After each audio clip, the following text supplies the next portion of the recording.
Okay, so welcome to the La Plata Electric Association 2021 annual meeting. Thank you all very much for attending, and we're really glad you're here. So we'd like to officially call this meeting to order, and as we have been doing of late, even though we're on Zoom, we would like everybody to stand and offer the Pledge of Allegiance.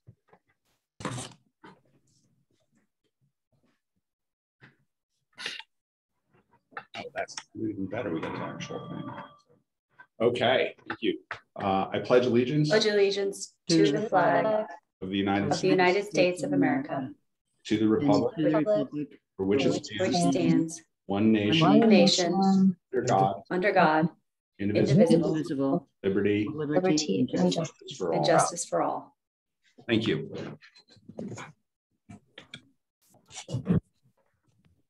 So the next order of business is for us to determine if we have a quorum. I'll turn to Graham Smith, our LPA's attorney, to make that declaration. Graham? Thank you, John. According to Article 2, Section 4 of LPEA's bylaws, 50 members present constitutes a quorum for conducting business. According to the participants count on Zoom, we have 91 members in attendance, so we have a quorum. Outstanding. Thank you. And thank you everyone for attending. We really appreciate it and we're glad you're here. So the next order of business is appointing the acting secretary and a parliamentarian for the meeting. I appoint LPA's executive assistant, Janelle Thurdstrom, as acting secretary. Janelle, do you accept the appointment? Yes. Terrific. Thank you. And as parliamentarian, I appoint LPA's attorney, Graham Smith. Graham, do you accept the appointment? Yes. Terrific. Thank you so much. Okay, next I'm going to have the parliamentarian go over the official notice of the annual meeting and the standing rules and procedures. Go ahead, Graham, the floor is yours. All right. Thank you. Pursuant to Article 2, Section 3 of LPA's bylaws, written printed notice of this partial virtual annual meeting stating the place, day, and hour of the meeting was sent to all members not less than 45 days, nor more than 10 days before this meeting. The notice indicated that it would be a partial virtual annual meeting for the purpose of announcing reports on the annual business of LPEA, the director election portion of the annual meeting having taken place virtually in June of this year, and that the meeting would be held on Wednesday, October 6th, 2021 at 6 p.m. The notice then directed members to the website to attend this meeting as lpea.coop/annual-meeting. At the time this meeting was scheduled, public health orders advised against groups of unrelated people from gathering indoors due to the presence of the Delta variant of COVID-19. Moreover, the bylaw amendment passed by the membership at the June portion of this meeting amended LPA's bylaws to allow for annual meetings to be held electronically. Therefore, the board of directors elected to conduct the business portion of this annual meeting virtually. This meeting constitutes the meeting of the membership held solely for the purpose of passing upon reports covering the previous fiscal year. We usually have standing rules that are in place regarding speaking, but because of the unique situation created by this virtual meeting, we will have to modify those rules today. All members and directors in attendance that don't have speaking parts are listed as attendees in the Zoom screen. And you have all been muted so we don't have feedback from multiple speakers. But I would ask all participants, including panelists, that if you are not actively speaking, that you mute yourself so that we don't have to worry about any feedback. We will also have a question and answer session following the presentation of all the reports. Please submit your questions through the webinar's chat function. And then Hillary, do we have an email address for people who are attending by telephone? Yes, so if you're not comfortable or are not able to submit your function via the Q&A function on Zoom, you can email them to comments@lpea.coop. So that's COMMENTS@lpea.coop. And thank you, President Witchell. That's all I have regarding the standing rules and procedures at this time. Perfect. Thank you so much. So the agenda for this meeting was posted on LPA's website on September 10th, more than 10 days before the scheduled time of this meeting. Can I get a motion to approve that agenda? So moved by Rachel. Rachel, thank you. Going to get a second. Tim Wheeler, thank you. Any discussion? We'll have a vote. All in favor, hold your hand up, say aye. Aye. Aye. All opposed? Any abstained? Motion passes. Thank you. Also posted on with the agenda was a copy of the 2019 annual meeting minutes. Just to remind everyone, LPA did not hold the business portion of its 2020 annual meeting due to COVID-19. Can I get a motion to dispense with reading the minutes and to approve them? I move to dispense and approve 2019 minute meetings. Terrific. To John Lee, any second? Second. Thank you, Bob. Any discussion? Great. All in favor, raise your hand, say aye. Aye. Aye. All opposed? Joe, I'm sorry, are you opposing that? Or are you saying yes? Got a delay.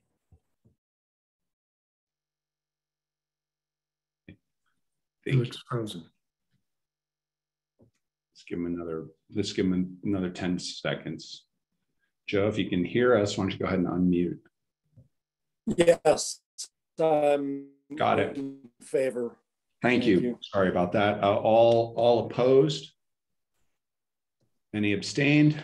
Terrific. Thank you. Motion passes. So before we get started on the presentation portion of the meeting, I wanted to confirm that we have reaffirm that we have a QA session at the conclusion of all the presentations. We will not be taking questions during, but I do encourage you to submit any questions you have in the QA section of the Zoom interface at any time during the presentations, and we'll answer them when we get to the QA portion. If you prefer to email your questions, you can email, again, as we said before, you can email to comments@lpea.coop, that's COMMENTS @lpea.coop. We're going to start this presentation, we're going to start the presentation portion of the meeting with a short 5-minute video highlighting a few of the LPA's accomplishments in 2020. Kudos to LPA's visual communication specialist, Jenny Taylor, for putting all this together. Depending on your internet speed, the video may be a bit pixelated or have a lag between the video and the audio. If you're having issues seeing it on Zoom today, the video will also be put on LPA's YouTube channel for later viewing. So with that, let's go ahead.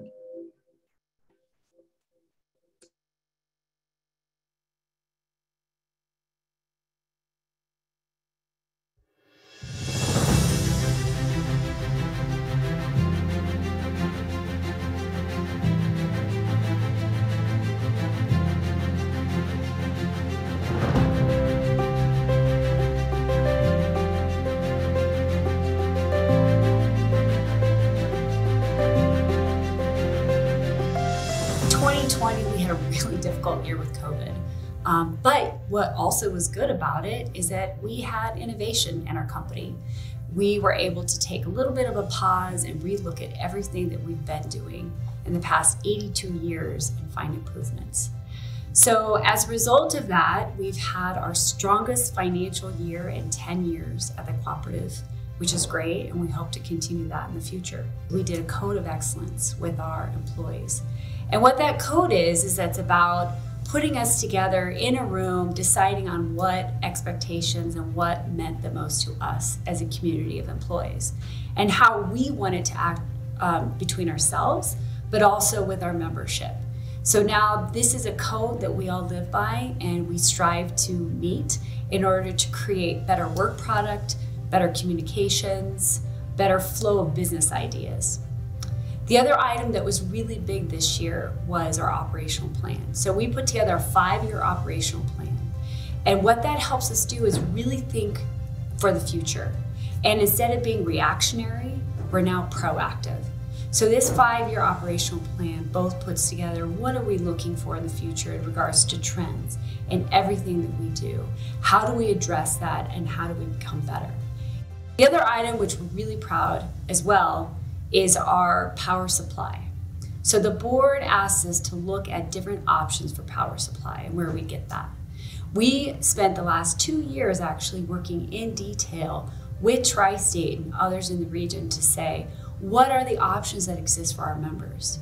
So we are hopefully coming to a conclusion on that soon, but we're very excited to show the public and our members what we've come up with. We accomplished a lot in 2020 in the operations department here at LPEA. But the thing I'm most proud of is morale is the highest it's been in years. Our crews focus on accountability, safety, and ensuring that their brothers and sisters make it home to their families every night. Because of that, outage times were the lowest they've been in over 10 years, meaning the fewest amount of members for the least amount of time. We also rebuilt the Animas substation, improving reliability to over 4,000 customers in North Durango and Animas Valley. And last but most certainly not least, the East Canyon fire burnt down over a mile of overhead line, feeding a very important communications tower. With the assistance of a helicopter, our crews were able to safely restore power and rebuild that line. While some things paused for us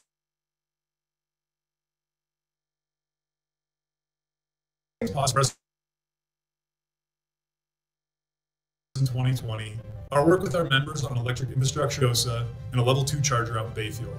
And just this past year, we were able to add fast chargers at the Durango Transit Center and at Purgatory Resort, which completes our portion of the Colorado Corridor project.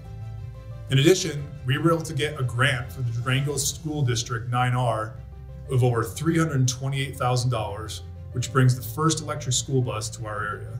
And finally, on our rebate programs, we were able to bring $335,000 in rebates to our members, which was an increase of over 80% from the year 2019.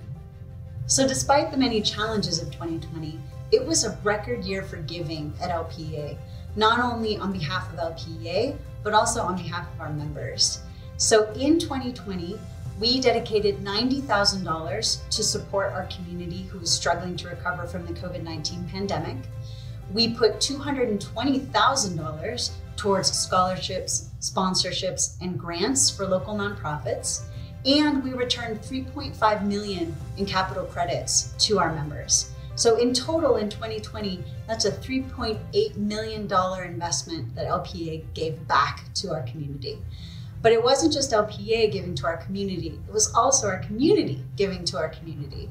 At our food drive in November, we collected more than 6,000 pounds of food. And in December, as a part of our Giving Tree program, LPEA members donated $19,000 to other members in need. And in total, that helped around 530 LPEA members pay their utility bills over the winter season. We took this time during COVID to really reflect, put aside our differences and come together and band together during this difficult time to make it more effective, to do our job better, and to serve the membership. We are among the community and we are proud of our community. And we're proud that we serve all of you. So thank you.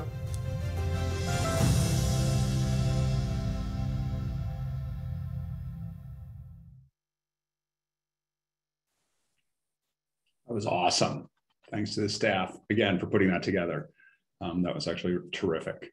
So now I'll go ahead and kick off the presentation portion of the event with the board president's report. To state the obvious, thank you. To state the obvious, there we go. It was a tough year. Given all that occurred, I have to say I'm beyond proud of the LPEA team for adapting quickly, innovating, keeping LPEA on course to achieve its mission to deliver affordable, reliable, safe, and low carbon power to our communities. Operationally, the LPEA Board of Directors and related board committees continue to meet monthly, virtually, to conduct business of the cooperative. We also hosted 4 virtual town hall meetings in October with 450 members in attendance to discuss future power supply options. We'll have another round of virtual town hall meetings this October 25th and 27th to further update you on our power supply contract progress that has taken place this year. Dan Harms, VP of Grid Solutions, will be giving an update on that later in this meeting. Fiscally, The LPA board set financial goals to help guide future cooperative decisions, developing a detailed budget tied to the board's strategic goal, and saved $110,000 annually by replacing Colorado Country Life with an in-house newsletter. We also delayed the 2020 rate increase by 3 months, adjusted our disconnect and penalty processes, and dedicated $90,000 in unclaimed capital credits to help members cope amidst pandemic-related economic hardships. Strategically, we made steady progress on LPA's future power supply direction and our potential role in local broadband development. We've made even more progress in those areas this year. Dan Harms will be presenting a bit later with the latest in our power supply discussion. In regards to broadband, the LPA board passed a resolution outlining a strategic goal for broadband communications as follows. LPA will pursue a funding and partnership strategy that will enable broadband connections to its membership by 2030 without increasing electric rates to do so. With this goal, LPA is not investing any funds beyond those already approved for the operations of our electric grid. LPA was already planning to install 250 miles of fiber for reliability and safety reasons over the next 5 years. And that can now also act as the interstate for local broadband traffic. With this clear direction and through a combination of partnerships that capitalize on state and federal grant dollars, LPA's investment can now be multiplied several times over to benefit our communities. After a thorough process of examining our options and the impacts of those options, the LPA board is excited to have a clear path forward on broadband. I want to thank our members for their active and enthusiastic participation in this process to date. This will provide a boon to our community with a solid broadband network as a strong economic driver. I will now pass the floor to Jessica to highlight more of the operational achievements on LPA in 2020. All right, thank you, John.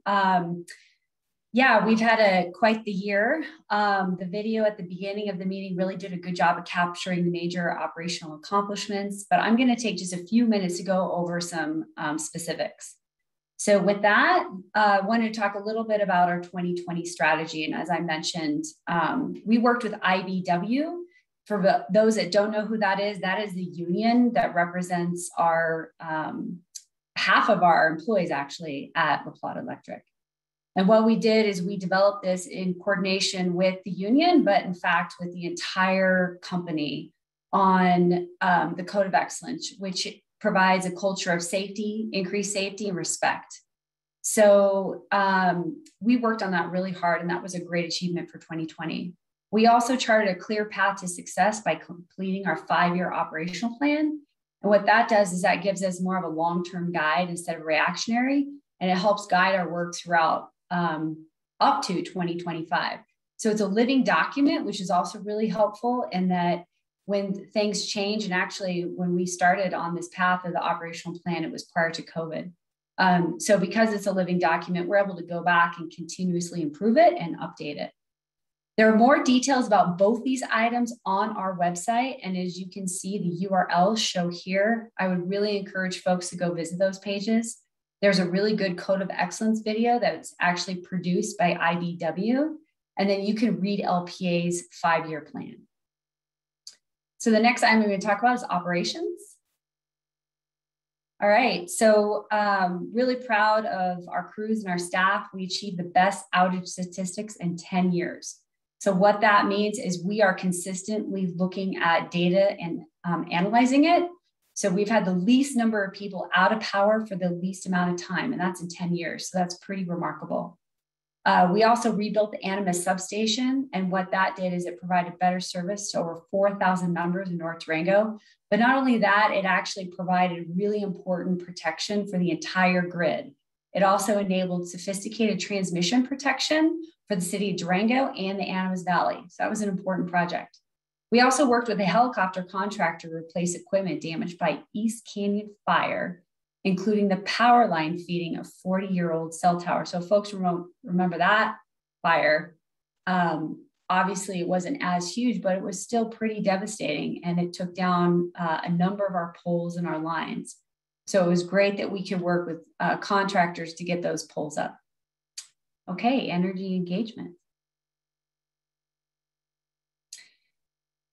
We added electric vehicle infrastructure across our service territory, and that included a level 3 EV charger in Pagosa Springs and a level 2 charger in Bayfield. Now, those were installed in partnership with federal grants. This year, we've also added to that with fast chargers in Durango and Purgatory. We also completed grant application with the Durango School District, resulting in an award of over $300,000 for the purchase of the area's first electric school bus, which should be up and running by November 2021.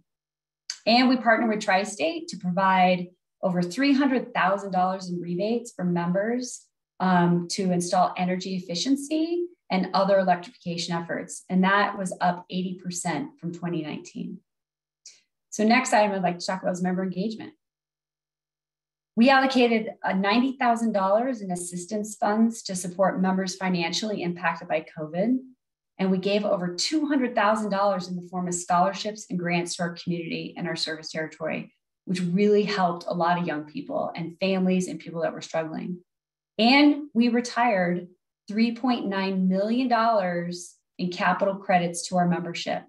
So that's $4.2 million that LPA has reinvested in our communities in 2020.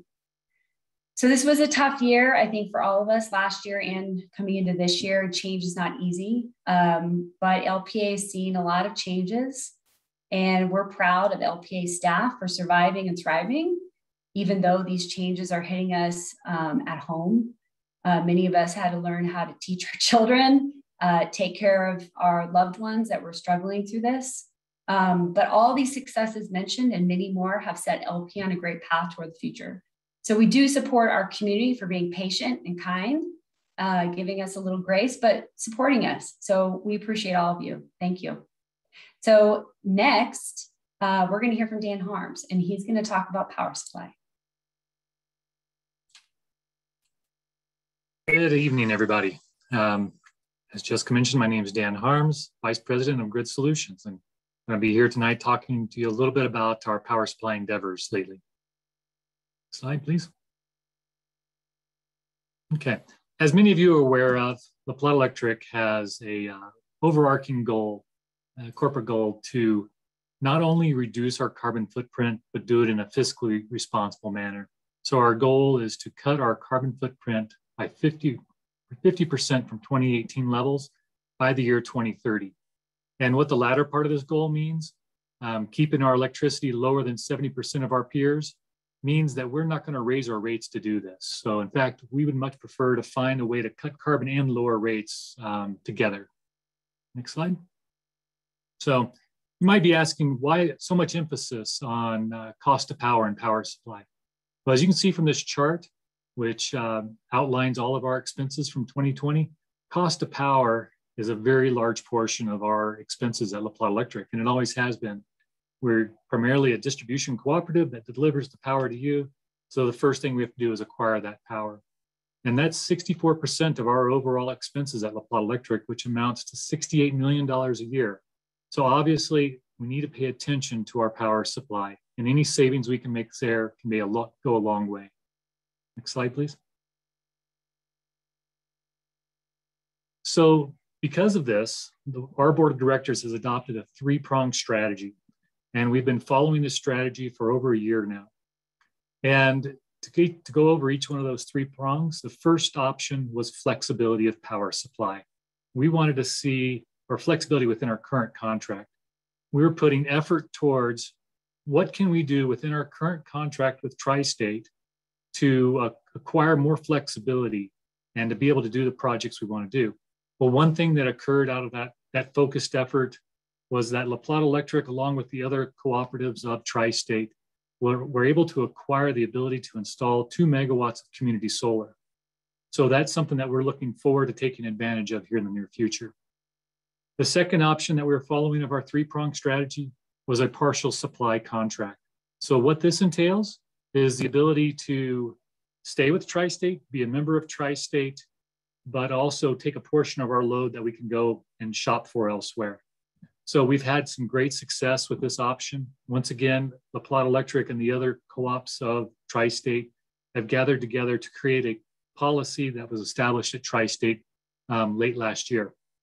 Part of this policy was the ability to apply for an allocation. And so La Plata Electric applied for, and we were allocated the ability to go shop for 50% of our power supply. Now, at that point, we went out and sent out requests for proposals. These proposals were evaluated, and a power supplier has been selected for us to continue negotiations with. So I'll definitely be covering more on that aspect in our town hall meetings that come later this month. Then the third option that we're pursuing, and these are all happening concurrently, the third option would be to evaluate a full exit. Well, the most critical part to evaluating a full exit is knowing how much that exit cost is going to be.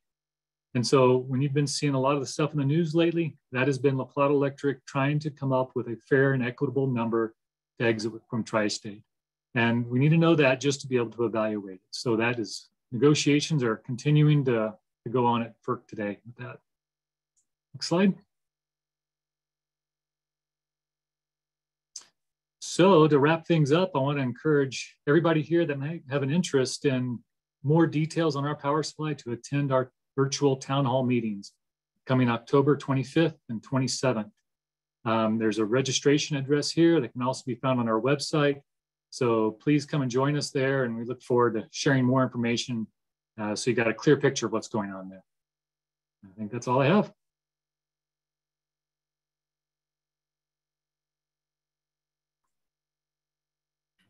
Good evening, everybody.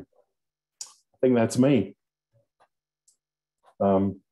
Yeah, that's me. Hi, I'm Carl Ramsey. I'm the VP of Finance here at LPEA.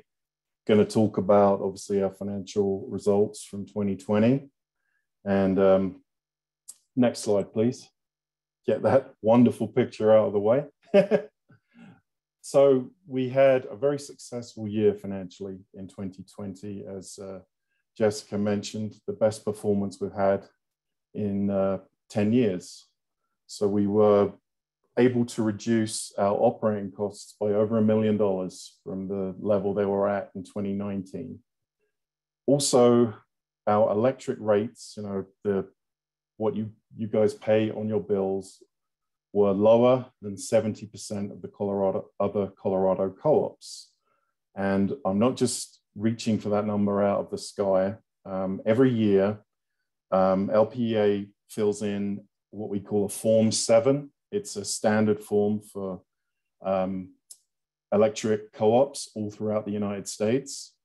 And everybody fills one in, and then those are collated, and we are sent all of that data to see how we're doing against the whole of the United States, against the whole of Colorado, against co-ops that are similar in size to us.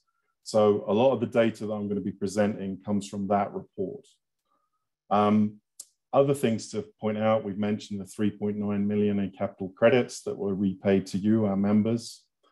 There were some tough things in 2020. Obviously, we know all about that, but in terms of our performance as a co-op financially, our sales were lower than in 2019. We didn't sell as many kilowatt hours, and they were also $3.1 million lower than in 2019.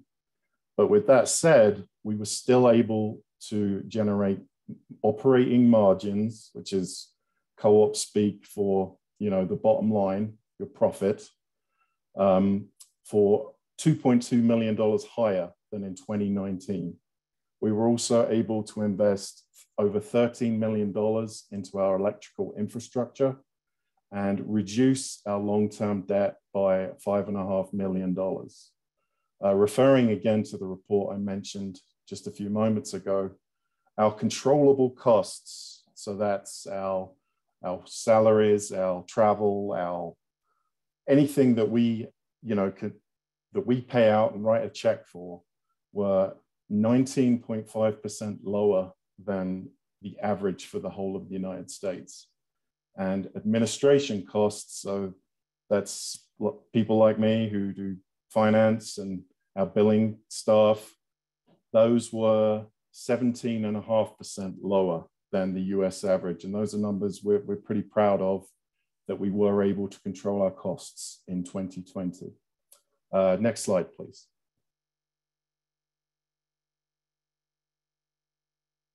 So you've seen this one before. In Dan's presentation, he mentioned the carbon footprint. He did say while being fiscally responsible, and that is keeping our members' cost of electricity lower than 70% of our cooperative peers in the state of Colorado.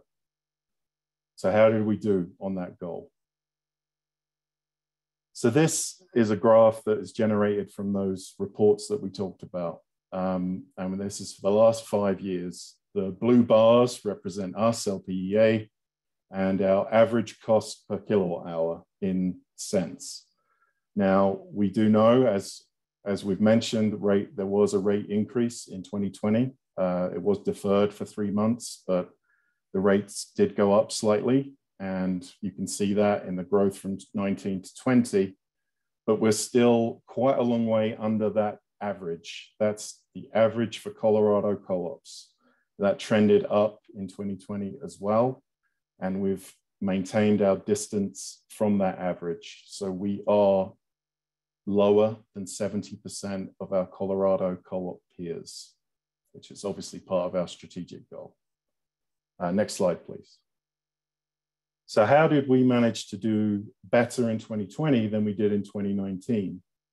Well, we controlled our costs. Our controllable costs per consumer were almost 6% lower than in the previous year and 27% lower than the average Colorado co-op. There's some things I'd like to draw your attention to, how we did that. Overtime hours, they're 38% lower than in 2019 and 22% lower than the Colorado average. Another thing is, although we invested over 13 million in capital projects, we did not borrow money to do that. We financed it ourselves. So as a result, we're not paying interest on borrowed money. We do have the opportunity to borrow money at a very low interest rate because of our status as a co-op and our financial strength. But my philosophy is that zero interest is better than low interest. And that's, if we don't need to spend it, we don't. So our interest payments on long-term debt were reduced year on year and were over 12% beneath the average for Colorado. One thing I want to point out is what we call margin, that I refer to as co-op speak for profit. It's not profit in the traditional sense. We are not a profit-making enterprise. Everything that margin in excess, so our tie myself up in knots with different words. Our profit, our margin, whatever you want to call it. So what we are left with after paying all our bills at the end of the year, that goes to the members' accounts, the patronage capital accounts, and then is retired at the board's discretion. So we were able to return nearly $4 million of those funds in 2020. Next slide, please. So continuing, we've mentioned the investment in infrastructure. And what I really want to focus on is how much of this work was performed by our amazing LPEA crews under the leadership of Jerry in Durango and Garrett in Pagosa.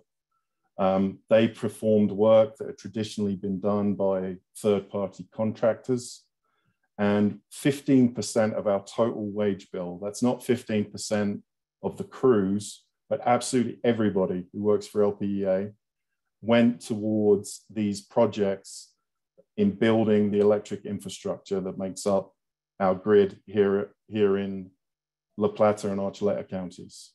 So obviously, when we build a budget, we know we're paying our crews. And we didn't have to make that extra payment to a third-party contractor to get this work done. This also reduces borrowing and interest, as we've already touched on.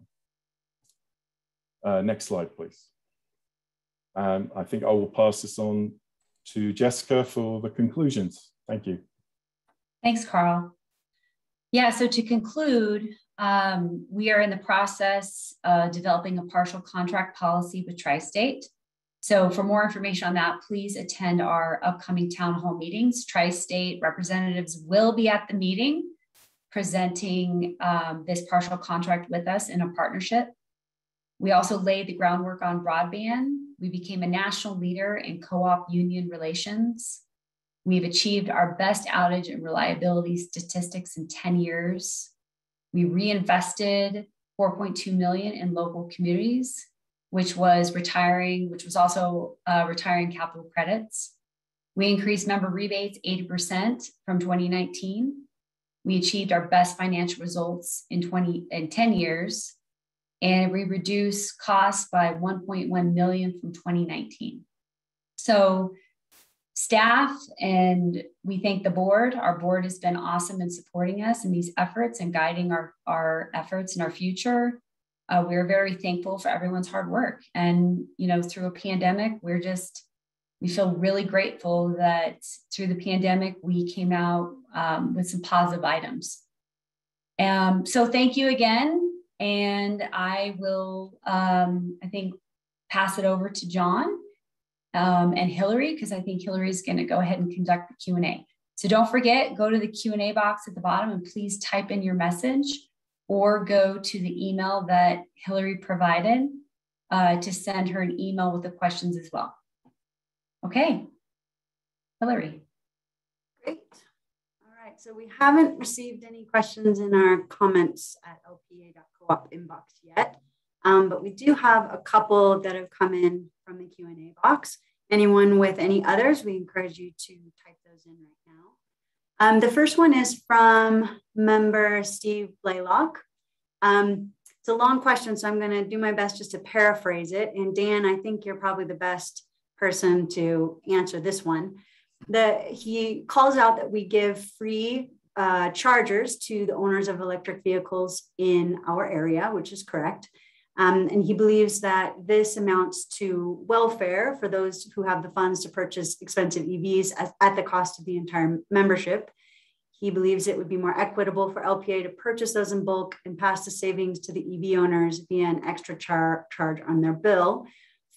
He also had some concerns about the cost of the Bayfield electric EV, or the EV charging station, thinking it was quite high priced, and also feeling that that was welfare for select few at the expense of everyone. So Dan, do you want to address some of his concerns? Sure, there's a bit to unpack there. Hi, Steve, how you doing?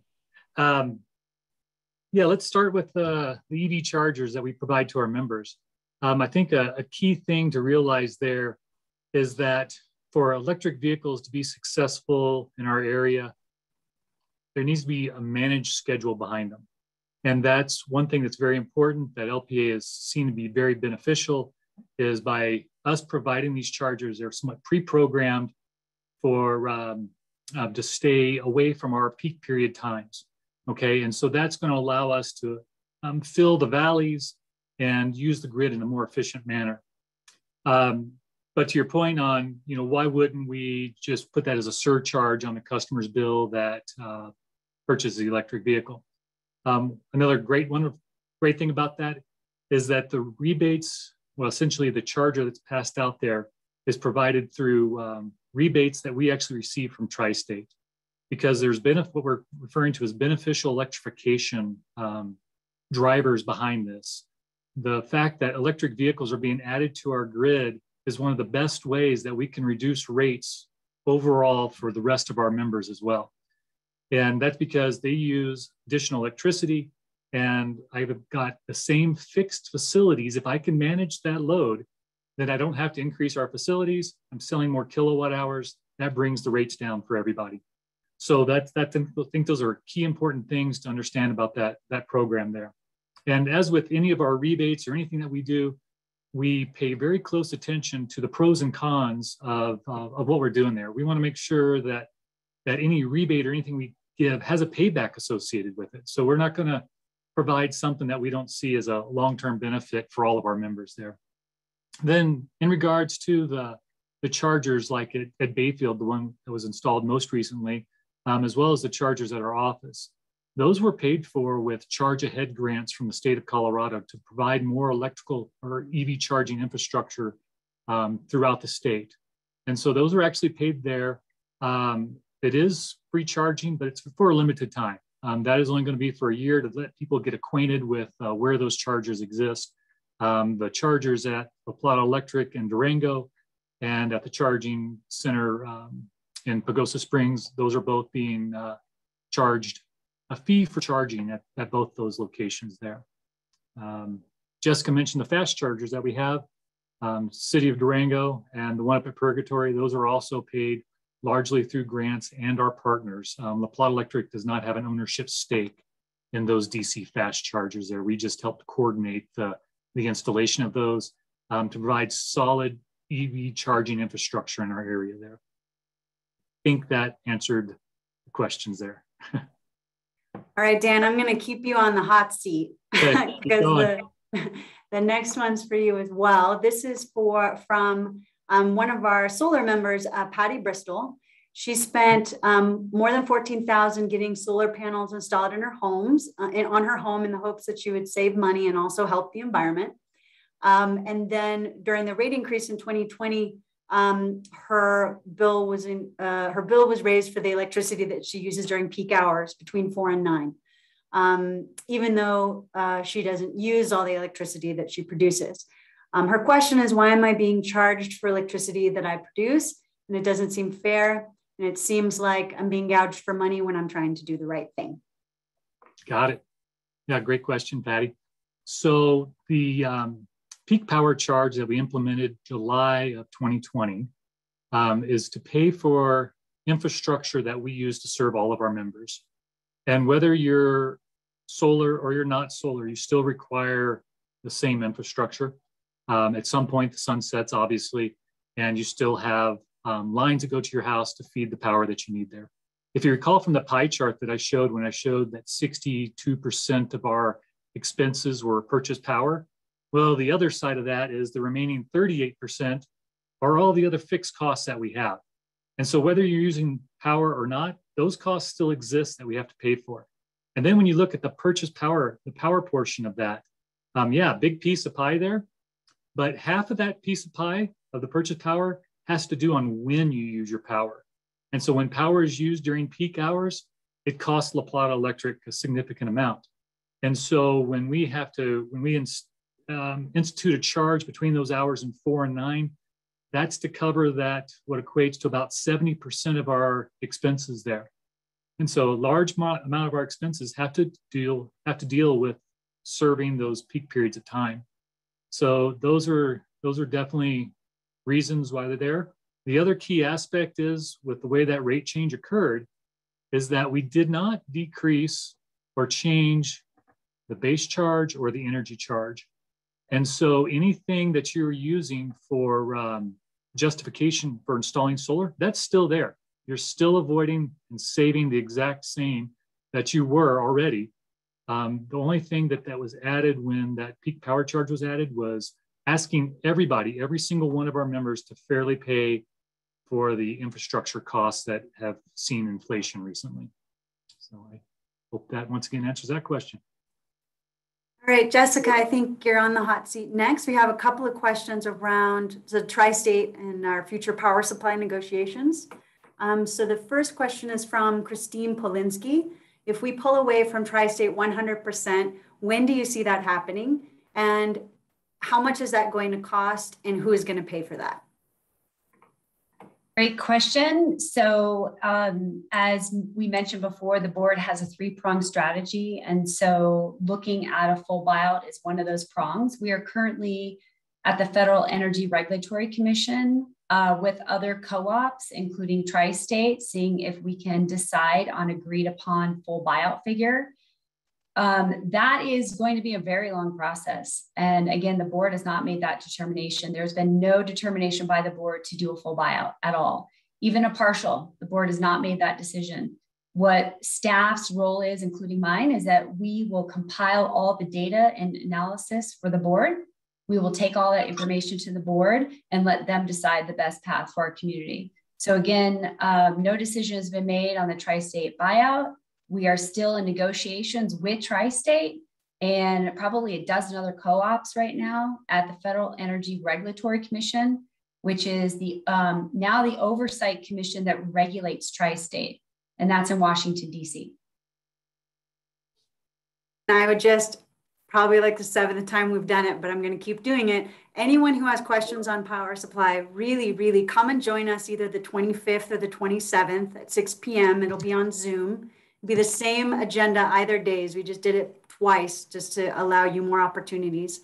That's going to be the most in-depth presentation that we have given to date on where we're at with that.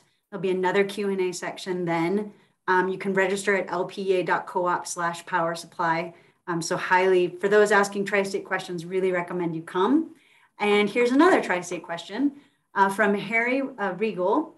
If LPA successfully negotiates a partial contract with Tri-State, will you pursue a full buyout negotiations in the future? So, Hillary, I think you're having me answer that. So again, we are gathering all the information for the board on this. And once we complete our settlement discussions at FERC with Tri-State and a number of co-ops, we'll bring that to the board for analysis. Now I'm just going to keep rolling on the Tri-State topic because we got another one from John Purser. I think I'm going to direct this one to you, Dan.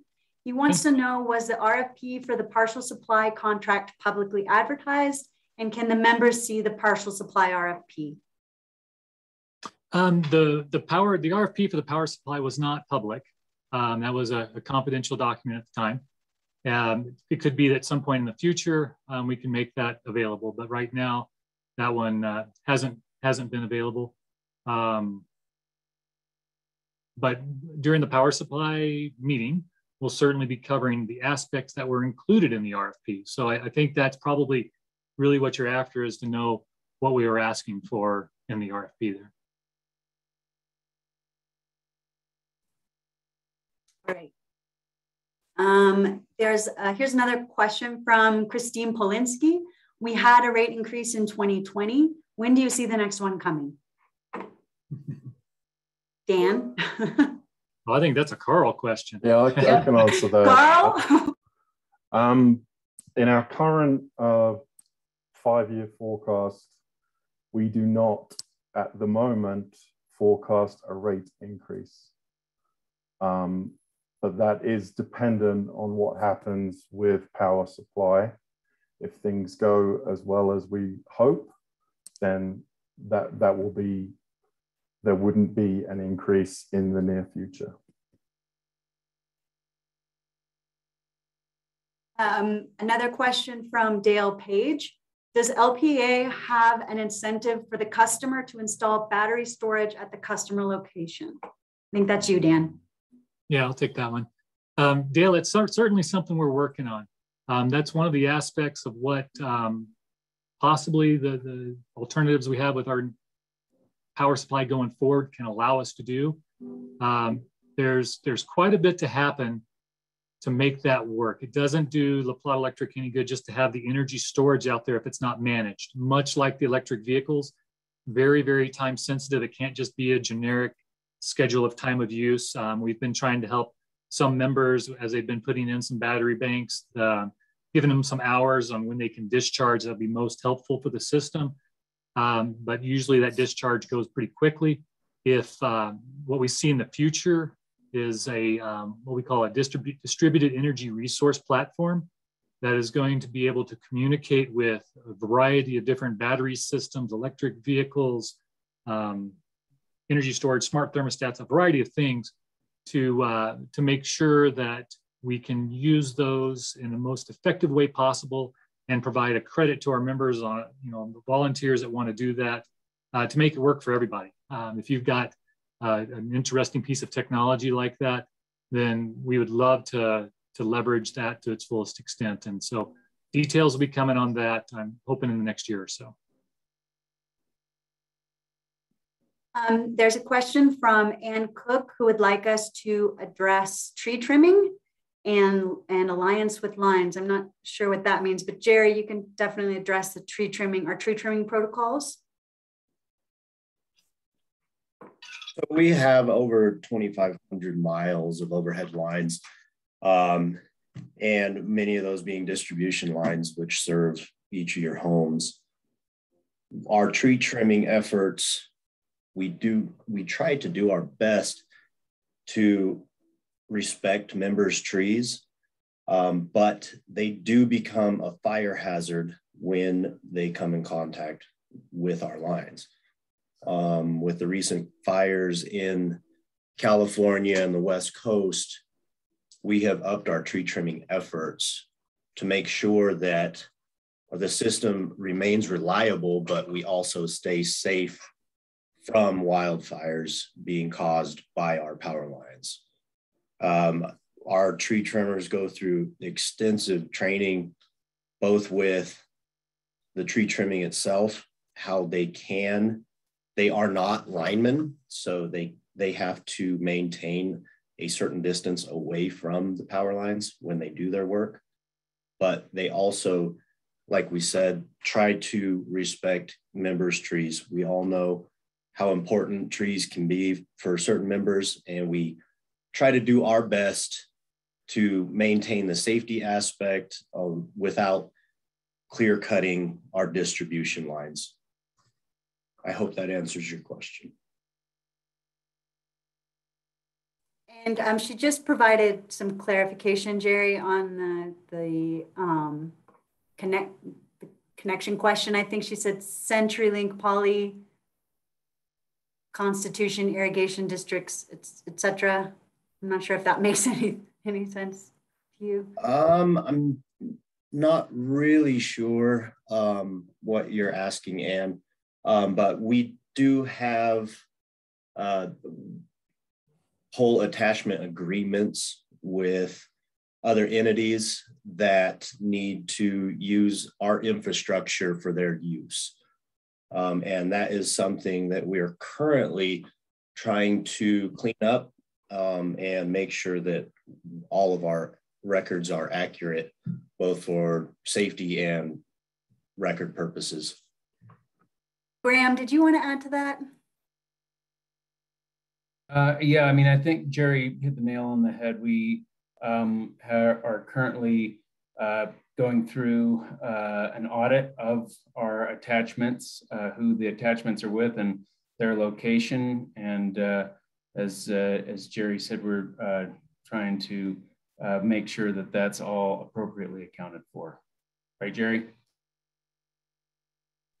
That's correct. Right, another question from Sam King.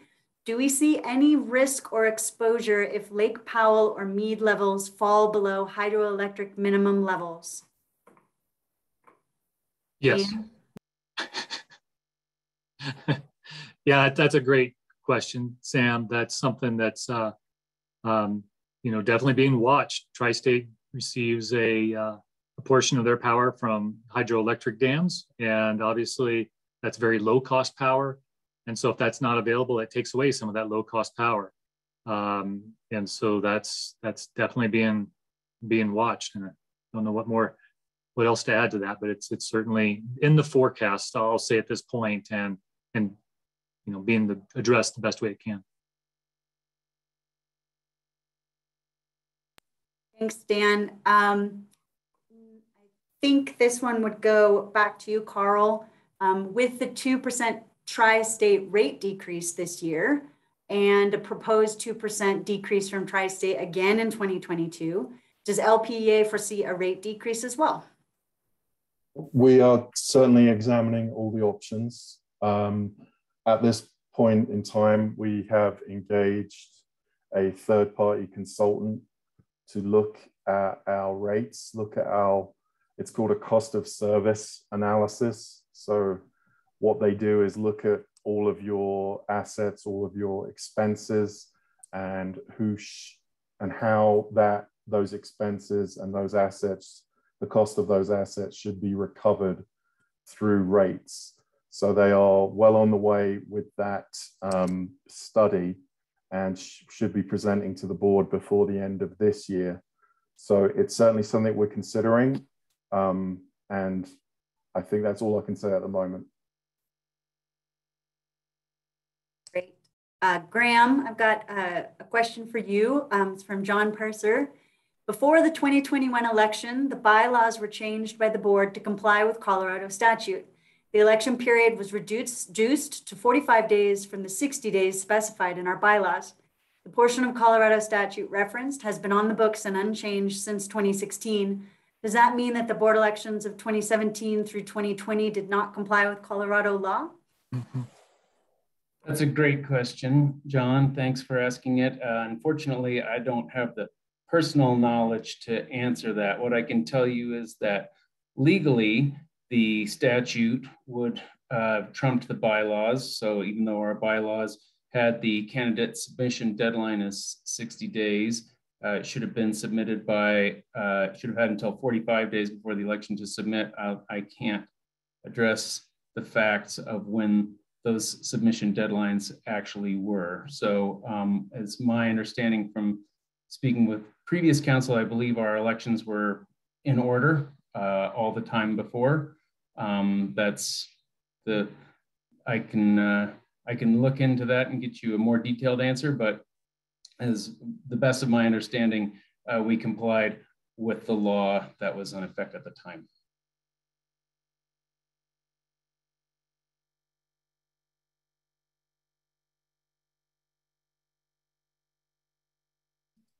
And there had to be one instance where someone forgot to mute. So unfortunately, it was me.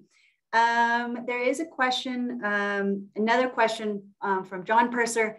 If the partial supply RFP was not publicly advertised, how was it determined who received the RFP and what companies received the RFP?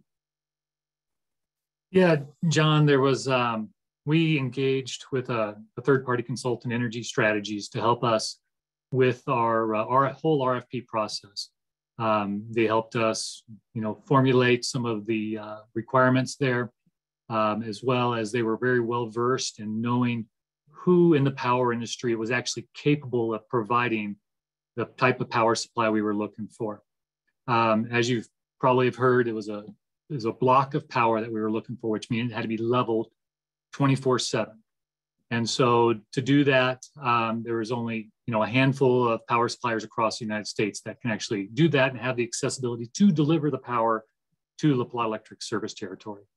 Energy Strategy, being well versed in that, was able to send out the RFPs to approximately 30 different people or so, and then that went from there. I don't know if I can say all the companies that actually received the RFP, though, who the bidders list was, or who the list was.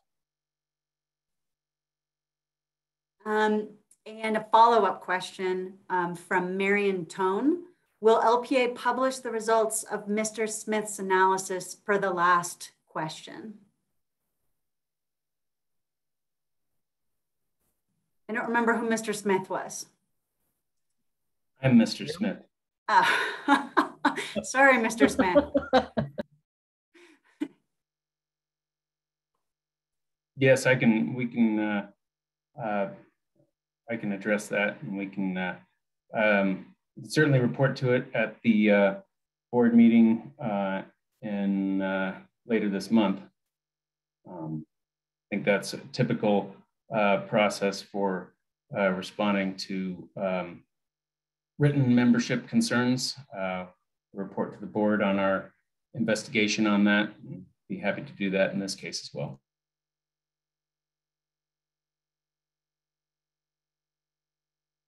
Right. Well, I think. Hillary, we have one more from Harry on the Tri-State ERP. Okay, sorry, I missed that one. What are your thoughts on the Tri-State ERP? What are the pros and cons of that? I'll take that, Hillary. So for those of you that are listening that aren't familiar with the acronym ERP, it's the Energy Resource Plan. And so it's Tri-State's required to file an energy resource plan. It sort of says, here's how we're going to meet our loads that we have to serve over the next several years. And that is the ERP that Tri-State has proposed has been done in concert with what they also call the Responsible Energy Plan. And you can certainly go to their website, find out a lot of details on that. Don't have too much to add to it, other than they've selected a path that is a highly renewable path going forward. They have committed to doing, I think it was 75 to 80% renewables by the year 2030 to shut down coal plants within Colorado and New Mexico. And so those are portions of their ERP. And looking at new technologies, hydrogen technologies, several additional installations of solar and wind as well. So there's definitely been some good efforts that have made on Tri-State's behalf to move the needle in the direction that needs to be moved there.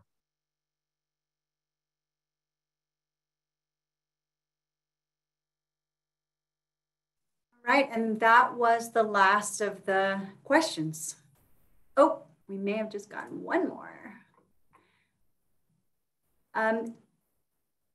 Can you give a brief overview of the recent discussions and plans pertaining to the broadband infrastructure to be provided? Who wants to take that one?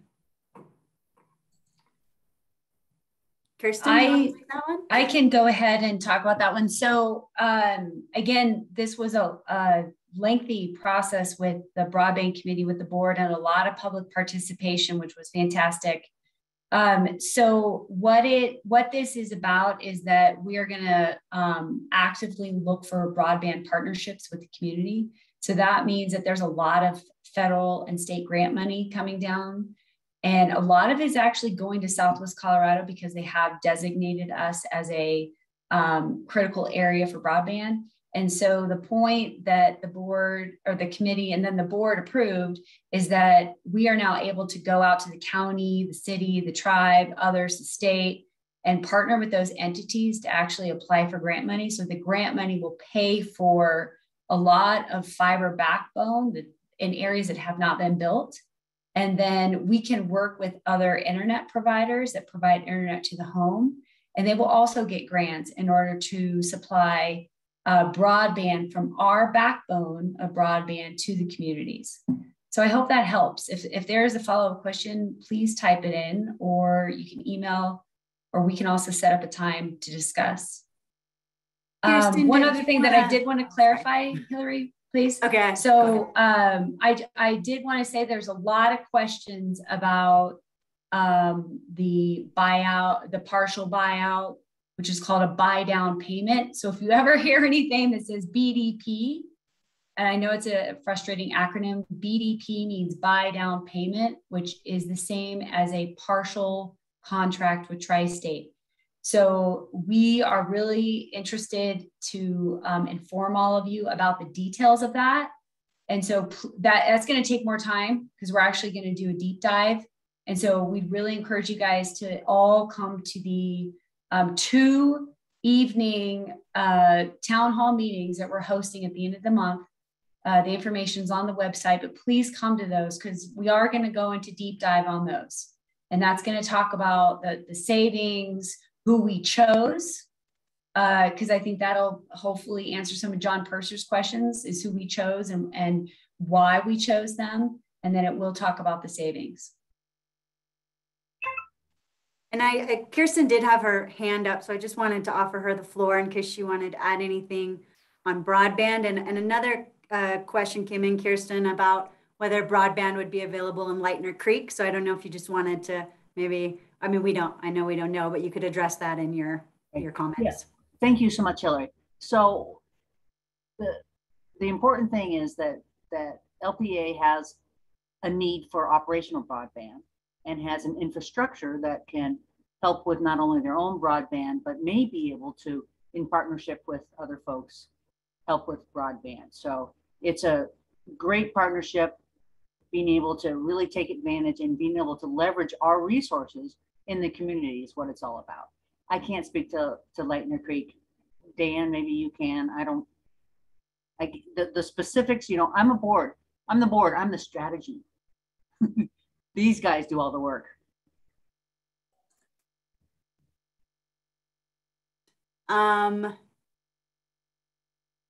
Let's see, so this is another question from Roy Horvath.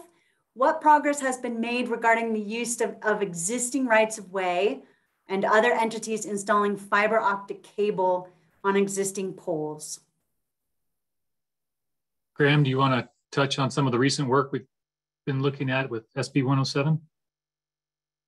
Yeah, so a couple of years ago, the Colorado General Assembly passed Senate Bill 107, which allows cooperatives to use their existing electric right-of-way to have broadband telecommunications in that same right-of-way. And we have been trying to do our due diligence on if so, what is the best way to utilize that. And we've also been networking with our sister cooperatives around the state to see what their experiences are in utilizing that law and whether or not it be in La Plata Electric's best interest to do so. So we have not, to this point, taken any action on SB 107 to expand those rights of way, but it is something we are currently researching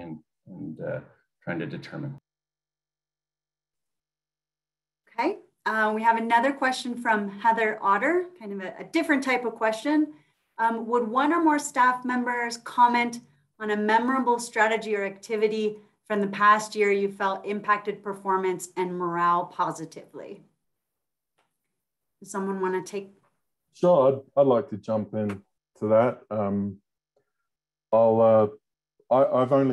I worked for LPEA since January 2020, so I'm relatively new, and had worked for another electric co-op in Oregon previous to coming to LPEA. And I would say, rather than naming a specific event or activity, because 2020 didn't give us a lot of opportunities to get together, but I would say this is it's a fabulous place to work with fabulous people, and that extends to the staff and to the board. I get up every morning and I'm excited to go to work, and I don't think I've experienced that before in about 25 years. So I think this is a wonderful group in 2021 with, going off script a little bit, but we had more opportunities to get together, and we just went out and played cornhole and had a good laugh at the Englishman who didn't know what he was doing. So I think it's been a wonderful experience, and the morale I know in my team and in every team has been tremendous. So Jerry, did you want to add to that? Yeah, from an operational viewpoint, morale among our crews is phenomenal. And we've tried to build a family atmosphere here in operations where each one of them really looks after and cares for their coworkers. Because at the end of the day, that's the most important thing, is that everybody goes home. It's a very dangerous line of work that we are in. And so we've tried to provide them with more opportunities on every level. And a big thing for me is, the biggest thing for sure, is safety. And one of the best ways to achieve good, safe working practice is by offering these opportunities. We're sending a team to the International Linemen's Rodeo, and they will be representing La Plata Electric. It's the first time since I've worked here that we've sent a team. So they are proud to represent this company, and they take pride in going out in the middle of a blizzard and getting your lights back on. And it's a phenomenal work atmosphere here. And it really is, we're one big family. I would just add too, from my perspective, 2020 was a really rough year for a lot of people for a lot of different reasons. And obviously on top of the COVID complications, we still have life, right? So here as a staff, we were dealing with cancer, we were dealing with family deaths, we were dealing with divorces, we were dealing with just a lot of things that mean life. And I think my favorite part is just how we pull together as a group, bake each other cakes, you know, put together gift baskets for each other, take the time to write a card, give a gift certificate, you know, pool our money together and buy someone a massage. So it's just those little things, I think, that remind everybody that we're a lot more than just colleagues, that we care about what's going on with people outside of the office as well. And that was something that's really special to me.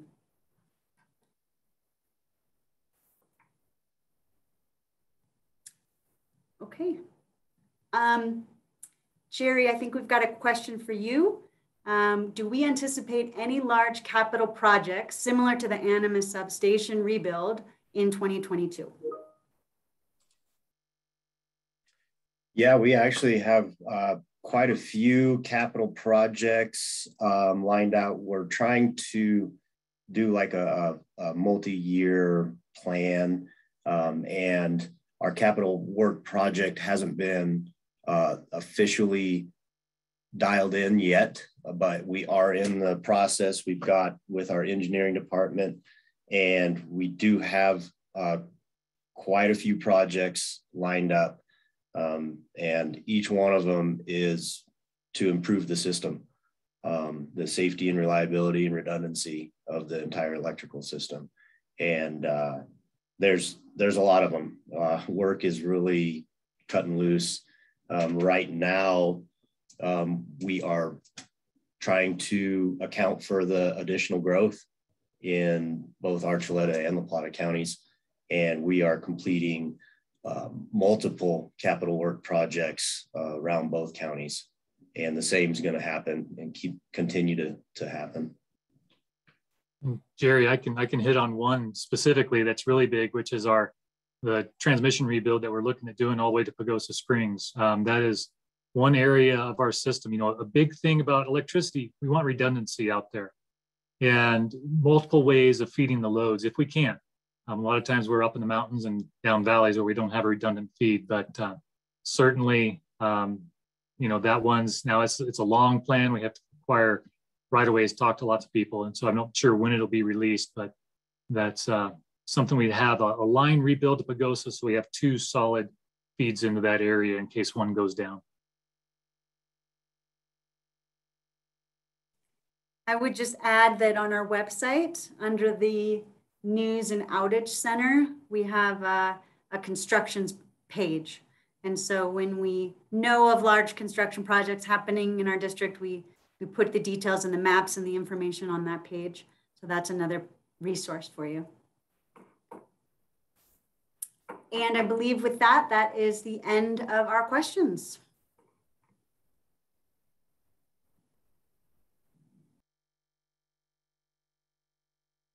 Oh, I think that's still me though, because I get to do the funnest part of the evening, which is call the names for the door prizes. So we like to support our local businesses when we can. So we've got 4 gift cards from local businesses for $50 each. And I would very much like to give these to 4 of you who have hung with us throughout the entirety of the meeting tonight. So what I've done is just taken a look at the attendee list as it is now, because you can't win unless you stay, and selected at total random 4 names. So I'm going to read those names now. I have a couple backup names in case I can't get a hold of those people. But if I read your name, I'll be getting in touch with you tomorrow via the details that you provided when you registered to talk about how to get you your gift certificate. So I'm pleased to announce that Walter Hunt, Wendy Rice, Sarah Endres, and Jim Ottman are the winners of those door prizes. So congratulations. And I'll hand the floor back to you, John. Terrific. Well, listen, thank you guys very much for taking the time to answer all those questions. That was awesome. And thank you for all the attendees for coming. We are a membership co-op, and so it's great to see membership participation. And, you know, we welcome your questions, both in this forum. We all represent our various districts, and we're all available to you. If you have follow-up questions or Q&A that might be difficult to answer in this forum. And again, one more plug for the upcoming town hall meetings. They're going to be great, particularly if you're really into energy or you're really into finance. Those are going to be the forums to really deep dive some of the tougher questions that are difficult to answer in a minute or two. You know. So again, try to attend those if you can. And in the absence of any additional questions or business, I think we will go ahead and adjourn this meeting. So thank you again for attending, and you guys all have a great evening. Thank you, everybody. You guys rock. Thanks all. Have a great night. Everyone.